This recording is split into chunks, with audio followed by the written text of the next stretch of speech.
नमस्कार दोस्तों, स्वागत है आपका हमारे इस चैनल धूप धनुची आरती में। दोस्तों आज जो है मैं आपको अग्नि के 10 कलाओं के नाम जो है आपको मैं बताने वाला हूँ। अग्नि के 10 कलाओं के नाम। इन 10 कलाओं के ही जैसे कि हम हवन आदि करते तो उस समय भी इनके गंध पुष्प आदि से पूजन होता है। जब हम कलश स्थापना करते हैं तो कलश स्थापना जिस वेदी पर हम करते हैं उस पर भी इन 10 कलाओं के पूजन जो है वो किए जाते हैं दोस्तों। तो अग्नि की ये 10 कलाएं जो है बहुत महत्वपूर्ण है। कहा जाता है कि इन 10 कला यानी कि 10 क्रिया के माध्यम से ही जो है अग्नि हर कार्य को करते हैं। अलग अलग भूमिका होती है एक एक कला की जो है। तो इस 10 कलाओं में से पहला जो है धूम्रा। अग्नि के 10 कलाओं में से पहला जो है धूम्रा। उसके बाद दूसरा जो है नीलवर्णा। तीसरा जो है कपिला। चौथा जो है विस्फुलिंगिनी। पांचवा जो है ज्वाला। छठा जो है हैमवती। सातवां जो है कव्यवाहिनी।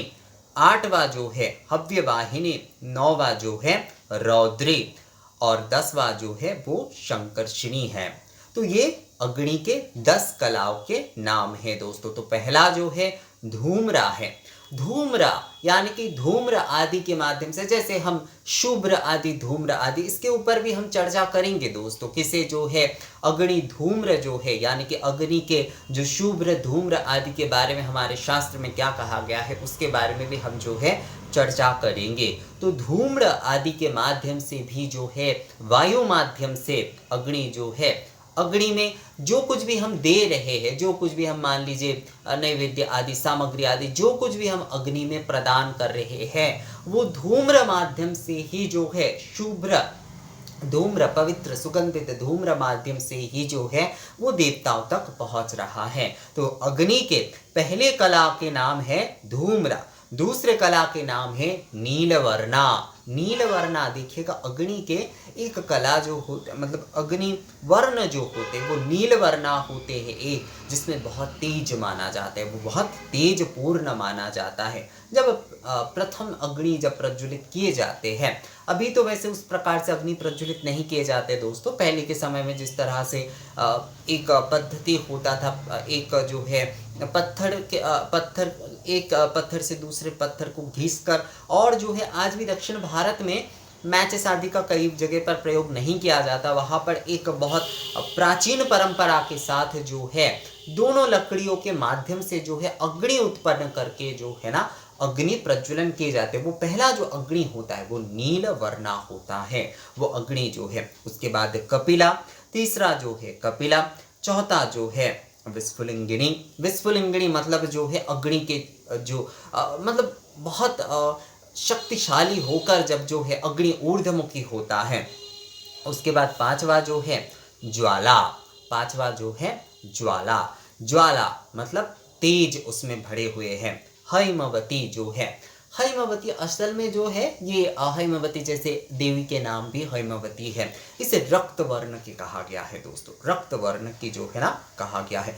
कव्यवाहिनी, पितरों को आप जो कुछ भी दे रहे हैं मतलब जैसे पिंड आदि जो कुछ भी पितरों के नाम पर जो कुछ भी अग्नि दिए जा रहे हैं वो अग्नि में जब आप देते हैं तो वो कव्य होता है, वो कव्य होता है। तो इसलिए अग्नि में ये कव्य वाहिनी, पितरों के लिए जब आप दे रहे हैं कुछ जो है पितृकार्य के लिए तो वो कव्य होता है। तो कव्य वाहिनी अग्नि। इसलिए हव्य वाहिनी, देवताओं के नाम पर जो कुछ भी सामग्री आदि घृत आदि जो कुछ भी आप दे रहे हैं तो वो जो है वो हव्य होता है। देवताओं के जो कुछ भी सामग्री आदि हो, नैवेद्य आदि, मतलब जो हम आहुति प्रदान कर रहे हैं, आहुति ही तो नैवेद्य ही है दोस्तों, क्योंकि घृत सामग्री आदि जो कुछ भी हम प्रदान कर रहे हैं तो वो हव्य होता है। देवताओं के लिए जो कुछ भी हम दे रहे हैं वो हव्य होता है। तो इसलिए अग्नि के एक कला जो है वो हव्य वाहिनी भी है। उसके बाद 9वीं कला जो है वो रौद्री है। रौद्री मतलब होता है प्रचंड, प्रचंड जो होता है। और उसके बाद 10वां जो है वो शंकर्षिणी है। तो ये हो जाता है अग्नि के 10 कलाओं के नाम। तो पहला हो जाता है धूम्रा, दूसरा हो जाता है नीलवर्णा, तीसरा कपिला, चौथा जो है विस्फुलिंगिनी, पांचवा जो है ज्वाला, छठा जो है हैमवती, सातवां जो है कव्यवाहिनी, आठवां जो है हव्यवाहिनी, नौवां जो है रौद्री और 10वां जो है वो संकर्षणी। तो ये 10 कलाओं के माध्यम से ही जो है अग्नि समस्त क्रिया आदि करते हैं। इसमें जो है इसमें 3 बहुत महत्वपूर्ण है। एक तो जैसे कि मैंने आपको धूम्रा बताया आपको कि जो कुछ भी हम अग्नि में प्रदान कर रहे हैं, अग्नि में देखिएगा जो कुछ भी हम दे रहे हैं वो धूम्र रूप में जा रहे हैं। देवताओं के लिए जो धूम्र आदि यानी कि जो कुछ भी धूम्र रूप में जाए वो सुगंधित धूम्र होना बहुत आवश्यक होता है। कव्य वाहिनी जो पितरों आदि के लिए दिए जा रहे हैं, और हव्य वाहिनी। हव्य वाहिनी अग्नि की ये 3 जो कला है ये बहुत महत्वपूर्ण कला है। हव्य वाहिनी यानी कि देवताओं के लिए भोग आदि नैवेद्य आदि जो कुछ भी जो है वो इस हव्य वाहिनी रूप में ही जो है हव्य वाहिनी रूप के क्रिया के माध्यम से ही जो है अग्नि उसे अपनी दाहिका शक्ति से उसे देवताओं के नैवेद्य जो है वो करते हैं। यानी कि हव्य वाहन करके लेकर जाना, मतलब जो भोग नैवेद्य आदि जो हव्य आदि आप दे रहे हैं वो हव्य जो है वो वहन करके जो है देवताओं तक पहुंचाना।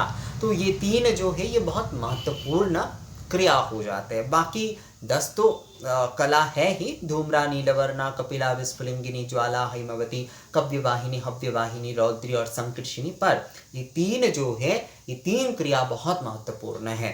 धूम्रा, कव्यवाहिनी और हव्यवाहिनी ये 3 जो है सुगंधित धूम्र आदि के माध्यम से जो है सभी देवी देवताओं को सर्वदेव, तब हम धूप भी दे रहे तब कहते हैं ना कि आघ्रेय सर्वदेवाणं धूपयं प्रतिगृह्यतम, अर्थात जो ये जो सुगंधित धूम्र जो है वो सर्वदेव को सर्वभूत को जो है वो सुगंधित करे। तो ये धूम्र माध्यम से, तो ये धूम्र अग्नि के धूप भी हम अग्नि माध्यम से ही प्रज्वलन कर रहे हैं। तो वो धूम्र वो जो अग्नि के जो क्रिया है वो जो कलाएं हैं वो धूम्र।